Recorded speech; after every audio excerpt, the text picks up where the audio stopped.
The issue around here isn't that we're not resilient enough. The issue is that we're in a toxic culture. And what you've attempted to do there, you've attempted to I guess, to appropriate a term from dating, you've attempted to gaslight the people there. You've attempted to tell them that something that is right in front of their eyes isn't actually happening.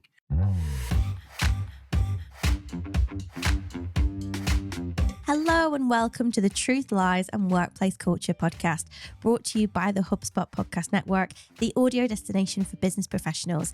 My name is Leanne, I'm a business psychologist. My name is Al, I'm a business owner. We are here to help you simplify the science of people and create amazing workplace cultures. We're also here to feel very sorry for ourselves.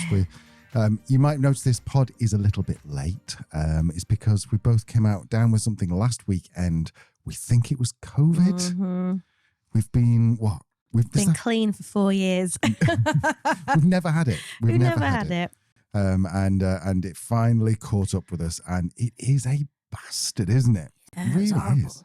I'm sure if you're listening to this, you probably have had it multiple times. You're going, shut up, Al and Leanne, get on with it. But no, it just knocked us on our collective arses. But like a decent pint of Guinness, all good things come to those who wait. Today, we have an amazing guest who's also a personal hero of both of ours. Yes, we have got the incredible, the amazing Bruce Daisley on the podcast.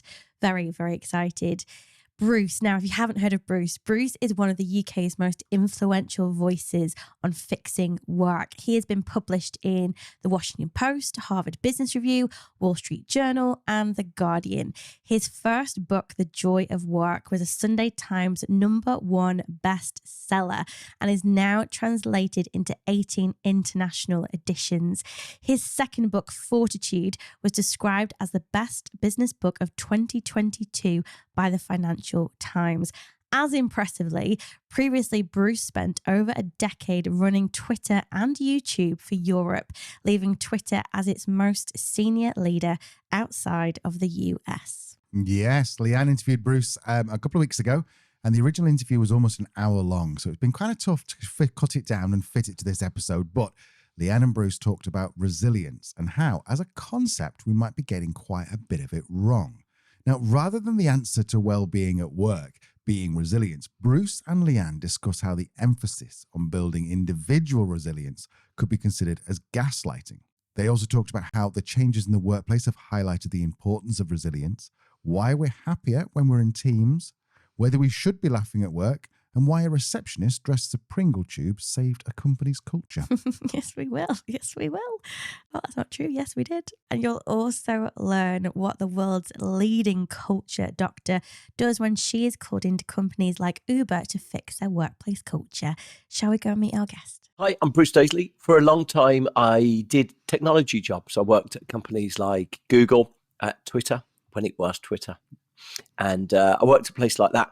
Along the way, I developed a fascination with how teams work and just how to have fun at work, how to create good cultures.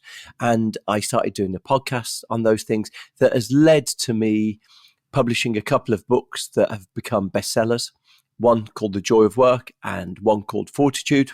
And so now I spend my time helping companies think about themes of workplace culture and how to make work more enjoyable. Bruce and I spoke at length about resilience, a word we hear a lot about, especially in relation to workplace culture and well-being. In fact, maybe it's being used a little bit too frequently. So let's start at the beginning with a definition. The American Psychological Association defines resilience as the process of adapting well in the face of adversity, trauma, tragedy, threats, or even significant sources of stress. Well, that all sounds a lot sciencey to me. Can you tell me what you actually mean? Yes, in the words, and I'll put it in terms you'll understand really, really well, Al. Mm-hmm. Chumbawamba. Oh, yeah. In the words of Chumbawamba, I get knocked down, but I get up again. You ain't ever going to keep me down. Give me a lager drink. Give me a whiskey drink. Give me a cider drink. There's going to be a whole generation of people listening to this who go, I have no idea what you're talking about. What is a Chumbawamba? Google it. Yeah. Sounds rude, actually. It does. I gave her a Chumbawamba. Not sure you can do that in this day and age. She'll get Carry on. cancelled. But yes, resilience, it's our ability to bounce back when things go wrong. There's loads of research, psychological research, that suggests that the resources and skills associated with resilience can be cultivated and practiced. Think back to episodes with Dr. Audrey and Sean Tolram on managing stress. But the issue is, in terms of workplace psychology, resilience has firmly been deemed the responsibility of the individual. If work is tough, toughen up. The tougher you are, the more successful you are, right? Well, Bruce wasn't so sure, and his book Fortitude is all about dispelling the myths around resilience and revealing the truth about building inner strength. And this is where the conversation started, because we asked Bruce, what's your beef with resilience? I've got huge issues with it, and for a number of reasons, really. Firstly, I think at its heart, the idea of resilience is superficially really appealing, but the expectation of it is actually something close to victim blaming. And so the expectation of resilience, and you witness this all the time. You witness my friend works in a hospital in North London. She said in the middle of the pandemic, overwhelming. We stood and cheered for these people and then denied them a pay increase. But these people were working sort of relentless hours, and someone pinned a notice on the notice board saying resilience webinar on Thursday. And she was like, the issue around here isn't that we're not resilient enough. The issue is that we're in a toxic culture. And what you've attempted to do there, you've attempted to I guess, to appropriate a term from dating, you've attempted to gaslight the people there. You've attempted to tell them that something that is right in front of their eyes isn't actually happening. And so, the concept of resilience is already a cautious one. So when firms say, when they say we need to introduce some resilience training, the first thing you might wonder is, why do you need resilience training? What have you overseen? Why is your culture so toxic that you've got people who need resilience training? Okay, question number one. Second thing is, resilience is a bit like sort of anti-aging creams, in the sense that the demand for anti-aging creams is limitless. And yet there's no single cream that ever stops people aging. There isn't one. There isn't a single cream where people don't look a year older, or they don't look a little bit older. But there's no shortage of them. You find yourself wandering around beauticians or the parts of stores that sell these things. There's no shortage of them. And resilience is a bit like that. There's no shortage of people who will sell you resilience courses. And look, the fascinating thing about that is that, okay, let's see if they work, because the biggest customer of resilience courses in the world is the US Army. It spent somewhere close to $1 billion training combat soldiers to be resilient. And the great thing about something like that, when you spent that amount of money, is that other people come along and say, well, if you've done all the work and you've done all the sort of investment, let's implement that. Let's measure that. And they've come along and said, that resilience course that the US military has spent $1 billion implementing has had zero impact. Soldiers are not any more resilient. Right, okay. So you've got this interesting thing. The very idea of it is, to some extent, victim blaming. But look, it's desirable. The ability to bounce back, to re-energize, it's desirable. We all want to do it. But, question the expectation of it. So what we're saying is that resilience training is just a complete waste of time? We look for resilience in the wrong place. We've looked for resilience as this individual trait, this almost like this switch that some of us have or some of us don't have, some of this a capacity that we've got to re-energize on demand. And in truth, when we witness resilience, it actually has the characteristics of something collective rather than individual. I mentioned combat soldiers, and there's a real conundrum at the heart of the situation of combat soldiers, in the sense that combat soldiers who are in service often report feeling supported, emboldened, strengthened by the people around them. And actually, the thing that really decimates their well-being is the fact that they're separated from their tribe. Resilience is the strength we draw from each other. What you witness, combat soldiers are a perfect example of it.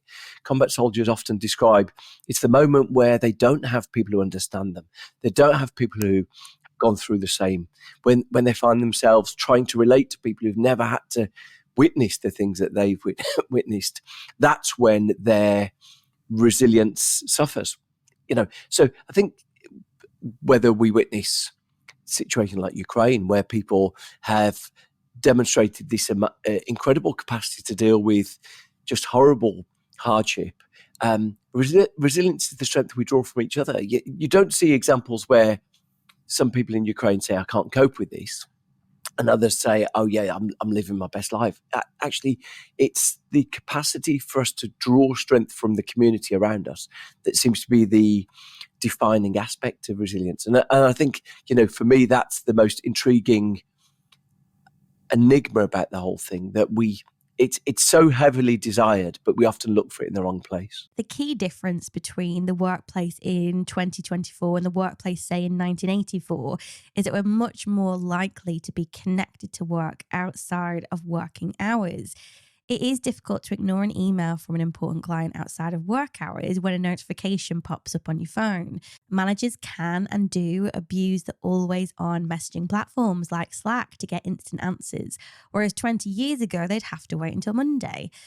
The opportunity to rest and recover from work is a really important factor in building resilience. And this might be one of the reasons why resilience is at an all-time low and burnout is at an all-time high. As Bruce explains, it's not as easy as saying, oh, the kids just can't cope these days. Anyone who can't recognise that the world of work has fundamentally changed in the last 20 years, then there's some really stark data to prove that. The average working day has gone up by more than 2 hours a day in the last 15 years. In fact, the evidence suggests that that the availability we give to our job, the cognitive availability we give to our job has gone up to around 65, 70 hours a week in most jobs, which just means that we're thinking about work, we're effectively in a work mindset for far more than we ever were before. It's no wonder then that, yes, if we compare, there didn't used to be resilience training courses. Well, of course, there didn't used to be the systematic burnout that we're witnessing now, that we're witnessing 3 out of every 4 people in the UK say they've experienced an episode of burnout in the last 12 months. Now, if we were to rewind the clock maybe to the millennium or whenever this glory era of work was, almost certainly people didn't have the demands of work that we're witnessing now. So, of course, no doubt, there's been a massive increase in the amount of resilience training and the amount of demand for these things, a massive increase in the amount of burnout that we're witnessing. But the world is fundamentally a different place now than it was 20, 30, 40 years ago, I think. A lot of senior leaders we're talking to seem to think that if we could only get back to how things were pre-pandemic, everything is going to be okay, which is probably the drive to bring people back to the office, to get things back to normality. But Bruce points out that this is not actually the case and it won't work. Sometimes that we find ourselves in a situation where people think, well, we need to get back to when work was functioning again. There was a survey that came out in October this year by KPMG that said that 2/3 of chief execs believe that by 2028, we'll be back at a 5-day office, that we'll be working in the office 5 days a week. 2/3 of chief execs believe that. Why? Because they believe in that version that the time before the pandemic was when work was working. Well, I guarantee if you and I were sitting down and having this discussion in 2019, we were talking about burnout. We were talking about how people were overloaded, how people couldn't cope with work. So, the idea that we rose tint what 2019, 2018 looked like is an unfortunate consequence of where we're in right now, where people end up thinking about the good old days. And we all do it in all manner of our life. I think the most critical thing is that it's with those discussions of burnout, there's discussions about resilience. Why can't the kids cope? In my day, we could cope, of course, comparing two different scenarios. Especially the moment of work we're in right now, we've got this interesting conundrum where you need to believe two things at once. You need to recognize that 90% of people believe that flexible working is a good thing and they don't want to go back to the way they were working before, and that 2/3 of chief execs believe that we should be back in the office. Right? Okay, two things at once. So you've got these bosses wanting people together, and I guess to some extent, part of the finding of the book is that resilience and strength is collective, and so from that you might say, well, okay, yeah, that's it. That's the mandate to get back to the office. But I think, you need to bear in mind that that desire to preserve the benefits of now. So I think the lesson from leaders is thinking, how do I create a sense of cohesion, a sense of strength that will be the basis of our team resilience? How do I create that in a different way? And so, I've seen really lovely things from people saying the job of leaders right now is to be entrepreneurial about building connection, about trying to make a way for teams to feel connected to each other. And that's the job of a leader right now. And I think it's a really interesting challenge. And I think really at the heart of it, even though the book's about resilience, really it speaks to team dynamics and groups and making us all feel more connected. And as Bruce alluded to earlier in the NHS, there's a massive problem with the label resilient. If the general public think of a group of people as resilient, it almost gives them permission to not have to be concerned about them. Kind of like that happy, chirpy fella at work. He takes everything in his stride, right? Nobody worries about that guy when he takes a week off. They'll assume he's resilient, he's cool, he's fine. They don't think to check up on him. But the stats show that this is exactly the kind of person we should be most worried about. My partner's Lebanese, and I adore Lebanon. I adore the Lebanese people, really lovely people. And but the one thing that's often directed at them is that they have a lot of bad luck, a lot of misfortune. And I was in Beirut where there was this almighty explosion. Biggest explosion in peacetime in any city in the world. If anyone if you ever put it into YouTube, Beirut, I think the first thing that comes up as autocorrect is explosion. And it's mamma mia. It's like a sight to behold. The whole city's enveloped in this sort of, this fast expanding mushroom cloud. It's terrifying to look at. But when we were there, all the news coverage when the explosion happened was, well, the Lebanese people will be all right because they're really resilient. Well, if we know anything, Lebanese people are resilient. Let me tell you, on the ground, they weren't thinking that. They were seeing resilient as this label that other people were giving them, kind of, so they didn't have to help. It was a bit like, well, you're resilient, you'll pick yourself up, I'll see you later. Good luck with that. I saw a tweet and someone said, resilience, the word resilience is a demand for silence. Right, that's really interesting, right? Because what you're saying is be resilient. Like it's a bit like there, you'll be all right. And effectively, you're telling someone to demonstrate that they can bounce back from something rather than reaching out and offering them support, rather than sort of trying to share their discomfort from them. So I found it really interesting, more than anything, and the sort of what you might consider then a distraction of the criticism of the word. I felt it was a bit overused. We were using it for everything. If you put on the morning radio, if you listen to news radio, you'll hear resilience 4 times every hour. And so I was just intrigued because I was like, okay, so you've got all these people doing resilience courses. Schools around the world do resilience programs. And the really interesting thing about that is it's based really on the same psychology as the army stuff. And when people have said, oh, these resilience programs we're putting kids through, are they working? No, they have no impact whatsoever. So we've got this really interesting thing. We're spending loads of time trying to train this really desirable trait, this really desirable property. It's not working. I was like, okay, well, let's go back to first principles. Is there anything that we can do that really tries to understand our capacity to bounce back? And is there any way that we can achieve that? Listen to any commentator speaking on any sport, and you'll likely hear the word resilience every 10 minutes. And the temptation is to think of this resilience as a kind of muscle that we've trained.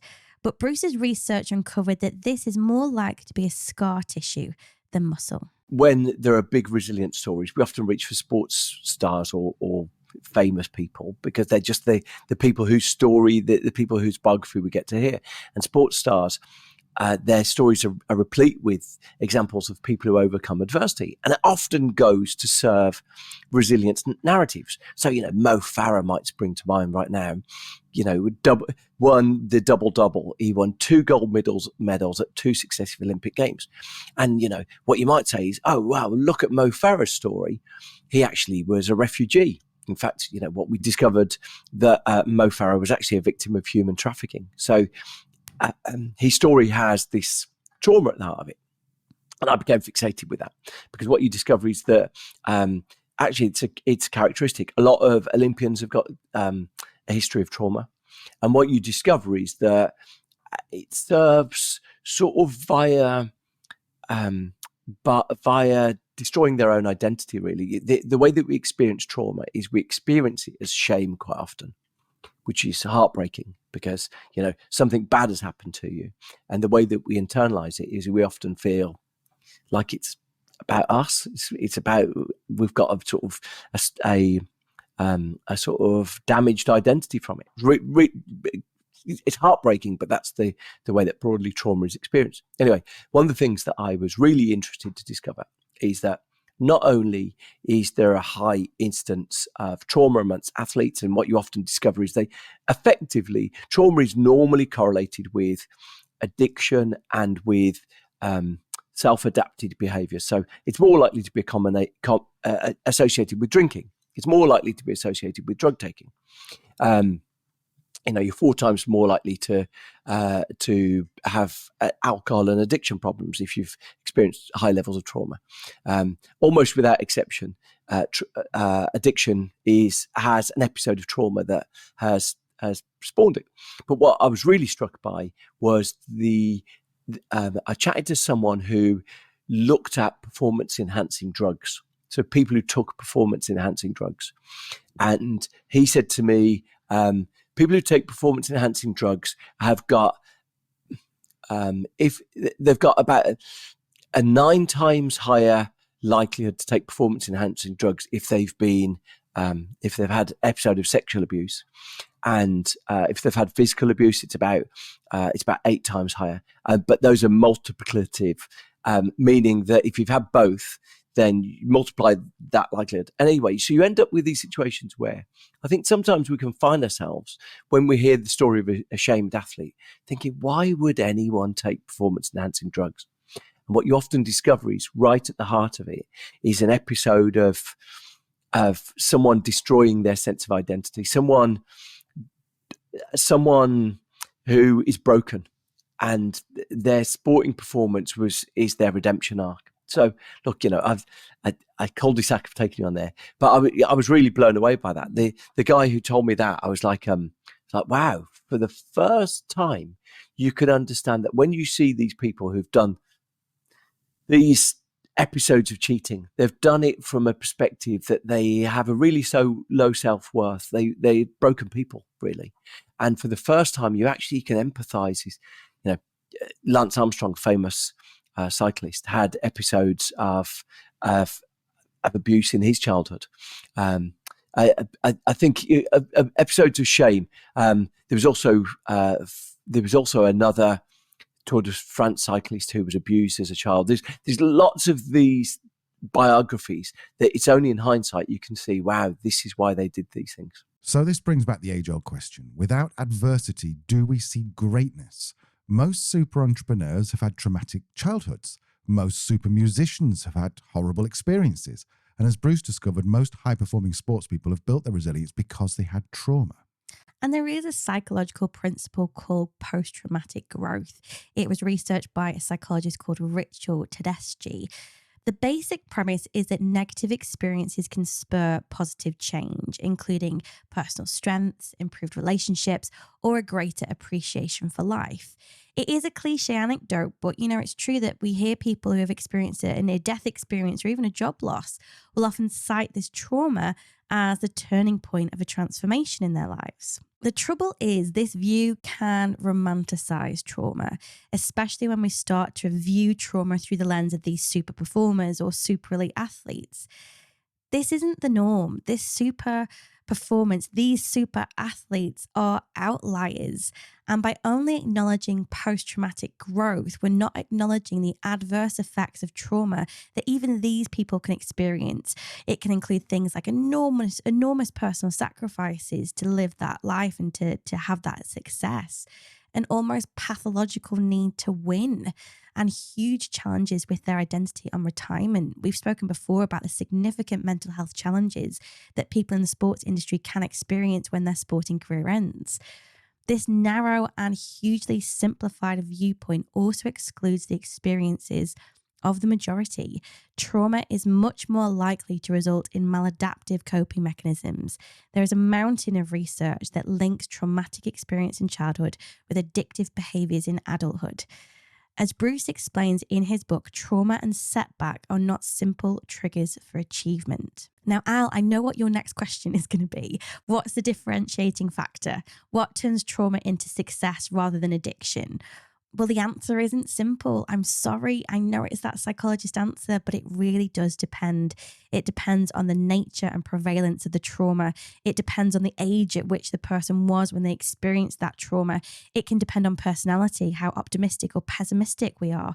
It can depend on our perceived locus of control. That's how much we believe that we have control over our lives compared to external forces or events.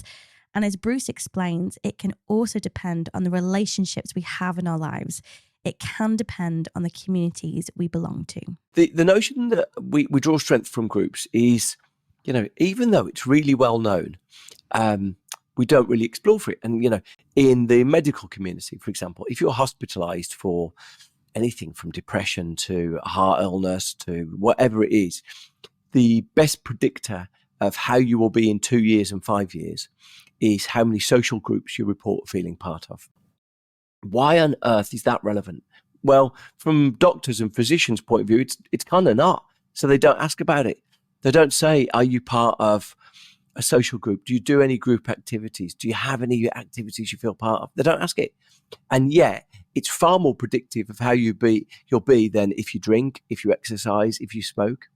In fact, if you have friends that you see every day, it on average increases your lifespan by 15 years. It's like this remarkable, extraordinary impact on longevity. And so I guess, at the heart of it, we kind of overlook these things. And they really go to the heart of strong organizations as well. Just normally, I heard this brilliant thing. I attended a session where different companies were talking about culture. And a big retail store that, probably one of the most famous retail stores in the UK. And someone who worked there, she said, we did some analysis and we found an interesting correlation. The stores that used all of their staff entertaining budgets had much better culture than the ones who didn't. I mean, it's like such a silly, self-evident thing. But the ones who arranged staff baseball softball in the park, or the ones who arranged a sort of a staff quiz night, or the ones who did those things had much better culture than the ones who didn't. And what you broadly discover is that good culture generally has socialization. It generally has social connection at the heart of it. Now, the interesting lesson for all of us right now is that the world has changed a bit. A lot of people since COVID have got much longer commutes. They've moved out. They going to the pub after work, actually typically only half of the office have ever enjoyed that. And they kind of didn't go, but we didn't notice them. Everyone else who was having so much fun there didn't notice that, the ones with care responsibilities weren't there. The ones with long commutes, the ones who didn't drink weren't there. So I guess the challenge increasingly for leaders is recognizing socialization plays a big part of stronger culture. Stronger culture generally translates into better results, better performance, but we maybe don't want to do all of those things outside of work hours. And so the interesting challenge for leaders is, okay, how do we create social connection inside work hours? Now that might be team lunches. It might be, team bake sales where everyone brings something in, costs zero money. People bring things in. You'll sit and eat something together. Or I've seen companies that do team world food events, and everyone from different countries brings the food their grandmother used to make them, or everyone brings the food that they most love cooking at home. And so you've got like this Polish food, you've got this Indian food, you've got these like Nigerian dishes, and you've just got this incredible collection of people doing things. Does this mean you have to spend all your time with your colleagues, or does it mean that face-to-face, in-office working is the secret to resilience? Well, of course not. In fact, Bruce has found there's a specific percentage of time with colleagues that is actually the sweet spot. The one thing we know is that there's huge communities that never meet each other online, whether they are music fandoms or fandoms of TV shows, or huge communities that never meet each other, or they might meet each other once every 2 years at a gig or at a comic conference. And so, we don't need to be with each other every day to forge connection. I think the thing that we might think, though, is we might think, how do we sustain those things? People who've looked into this have said, in terms of the office, spending between 25% and 50% of our time together seems to have an impact on making culture more cohesive. So, any more than that, it doesn't necessarily have a huge impact. The other thing that's of interest as well is that what you often find is that people get really frustrated if they've made a journey in. I was with one organisation a couple of months ago, and they said the average commute in our team is 2 hours each way. People have moved to Southampton, they've moved to York, they've moved to, they're commuting into London, and they'll do it 1 day a week happily, 2 days a week, fine. But, it's a long commute. They don't want to be doing that every day. Now, you can force them in, but if they come all the way in and they spend the day on Zoom calls, they will not forgive you. If they come in and they spend all day on Teams with people who are at home, they'll think, what was the point of that? I was chatting to someone yesterday, and he said a member of his team, 23-year-old, his average commute when he comes in is £75. And his peak time commute is £75. His off-peak commute is 22 or something. So he's like, I love coming in. I love being in the office. If there's any chance I can do it off-peak, it makes my life just so much less impoverished. If I'm getting £75 train, I've got to feel like that extra hour in the office was worth it. And, actually, if you're getting in and people are just chatting, having a coffee, it's like, please don't punish me for being late when it's got a £50 difference to me.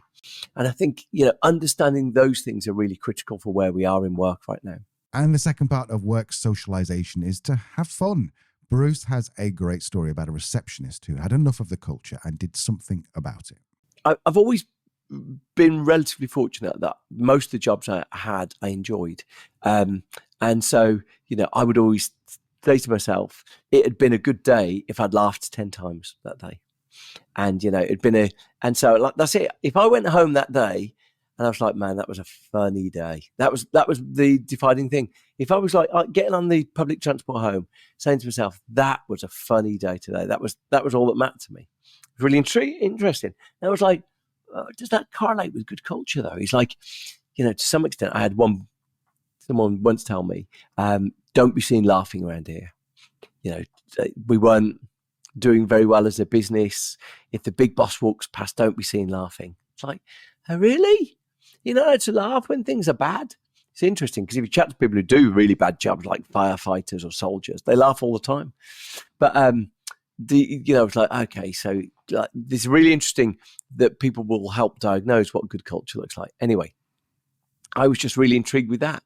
What does good culture look like? If people laugh more, is that better for culture? Will we get better results if people laugh more? Or is my own instinct a bad one? And I just became obsessed with that.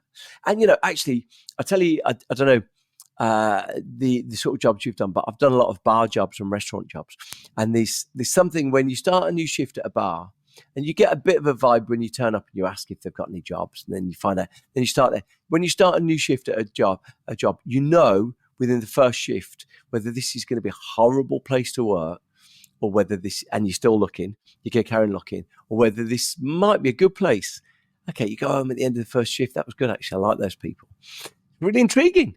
Well, obviously, that has got to have an impact on customer service. If everyone in a place hates each other or hates the boss, of course, it's going to have an impact on whether you're good to customers. And so, for me, I was just like really interested in those dynamics, interested in the dynamics of whether, how those things work together. So, yeah, I've always just had as a participant in teams, I've just always had a curiosity of how we can make teams better.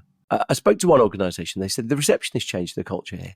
I was like, okay, I'm intrigued. Tell me more. They said the receptionist was one of those actors who sort of worked for a bit, then came back, and then did some acting, then came back, did a season of pantomime, came back.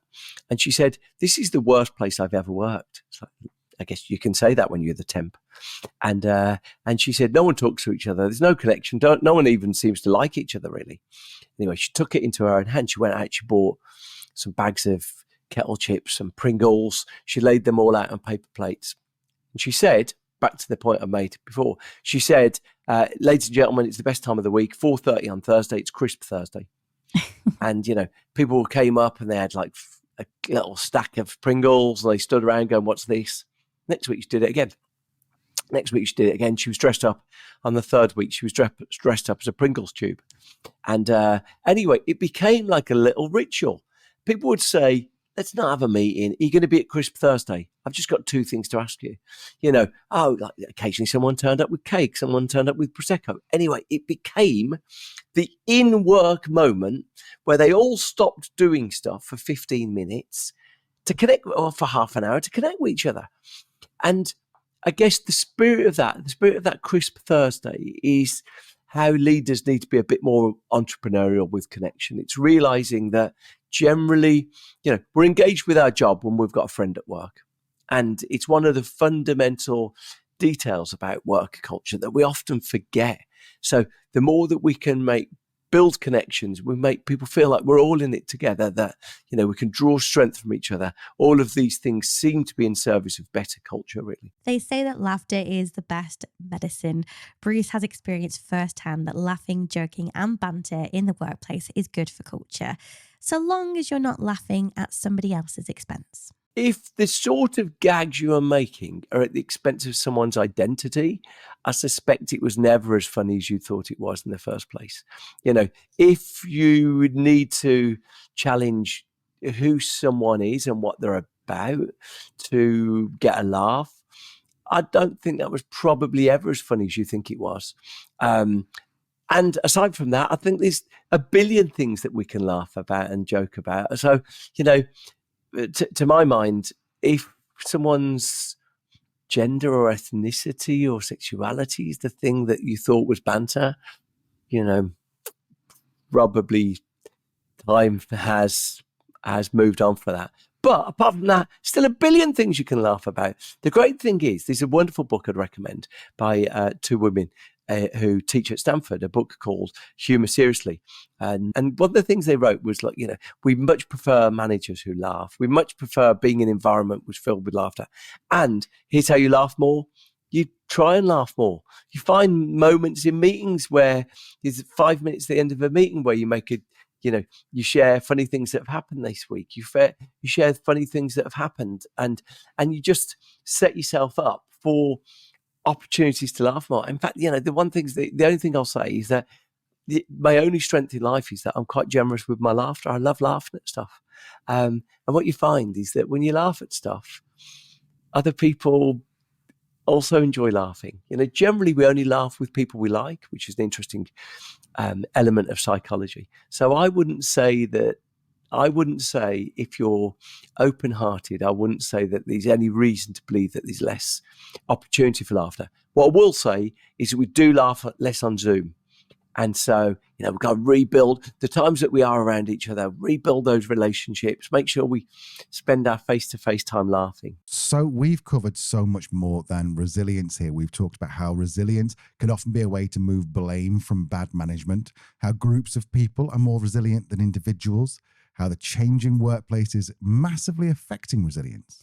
Yeah, we've talked about how socialization at work is a good thing and how creating connections and having fun is one of the fundamentals of resilience and great cultures. But I asked Bruce if there was just one thing that companies should be doing, what might it be? He describes a woman called Frances, who's a person companies call when they have a culture problem, and what she does when she first walks through the door. And she goes into those companies when you hear like Uber's got a culture problem, or WeWork's got a culture problem, or there's another one called Riot Games that had a really bad sort of sexism and bullying, and she's the person they call. So I was like, man, what do you do? You walk in, they've called you, wouldn't like the fear be running through you? It's like, oh my God, what am I going to do? Because they want answers here. I can't not do anything. And so I've chatted to her twice, and I'm always like, what do you do? What's the first thing you do? Number one thing she does, train managers. That's what she does. She trains managers. That's really interesting. Like, of course, there's quick fixes, change that policy, we'll change that. That's maybe not well advised. Then she trains managers. Wow. Okay, that's so interesting. If you do one thing, I know I've said it before, but how cool is it to hear somebody who's probably got a lot more credibility than me say it? It's good, isn't it? Yeah, sorry, you're talking to me. Yeah. I thought you were talking to the audience. Yes. Well, I'm talking to them too. Yes, it is. Yeah, I mean, honestly, when this penny drops out, we're going to be millionaires. Our manager training sales are going to go through the roof. Through the roof. I'm not prepared for this back and forth. I've got a mouthful of water.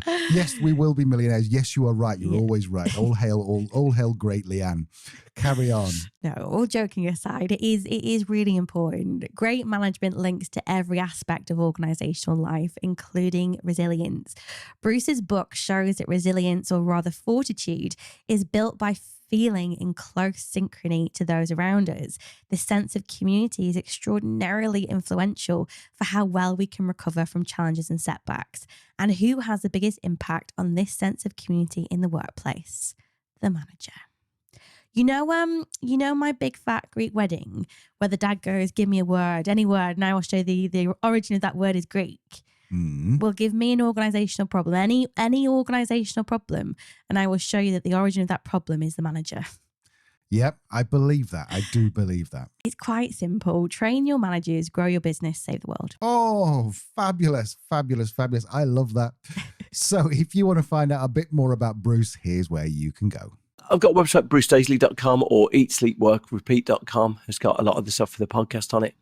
And you can take a look. My newsletter and everything is on there. So Bruce has well and truly schooled us on the idea of resilience. It's not some fluffy buzzword, and neither is it just a half-day course on the training calendar. Exactly. Bruce explained that leaders fall in the trap sometimes of thinking resilience is down to the individual and therefore they are the ones to blame.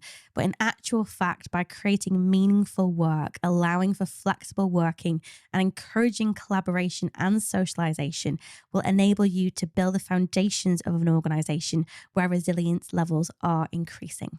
And like Leanne always says, when people have a very clear reason for why they're doing their job, a clear idea of what their exact role is in the organization and the resources they need to do it, you're most of the way there. When you add on some great relationships like Bruce has been talking about and frequent recognition of your efforts, you've absolutely nailed it.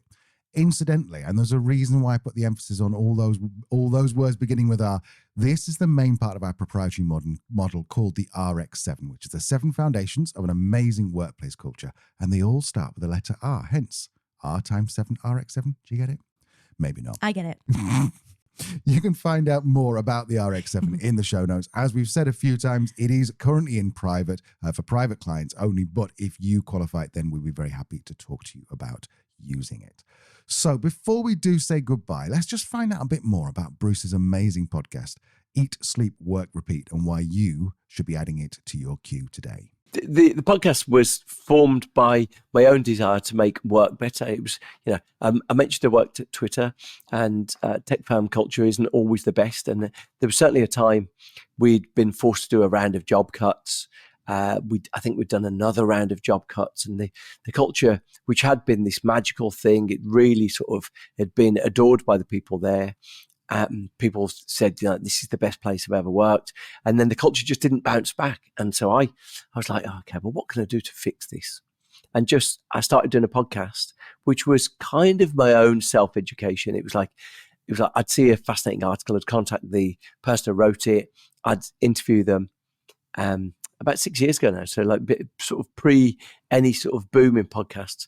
Along the way, it became number one business podcast. So it way exceeded my expectations.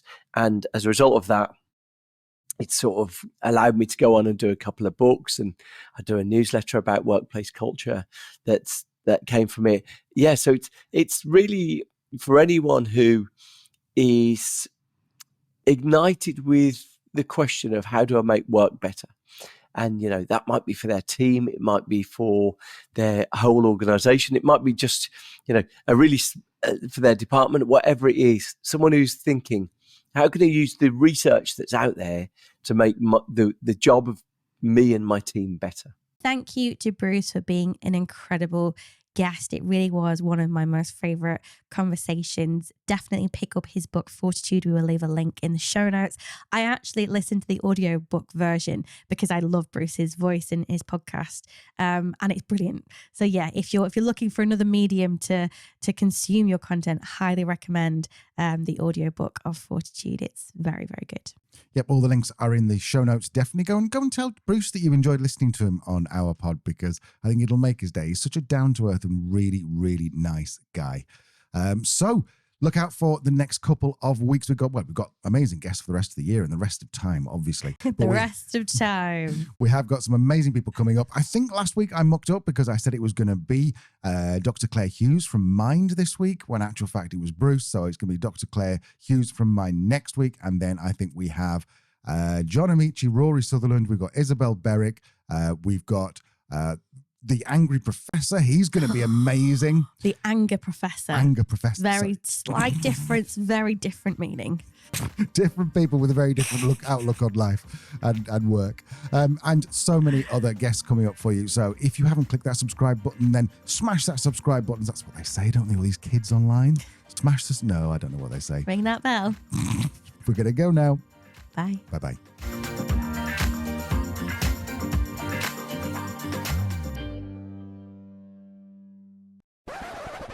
If you do one thing, if you do one thing, if you do one thing. At this point, I'm like, I know.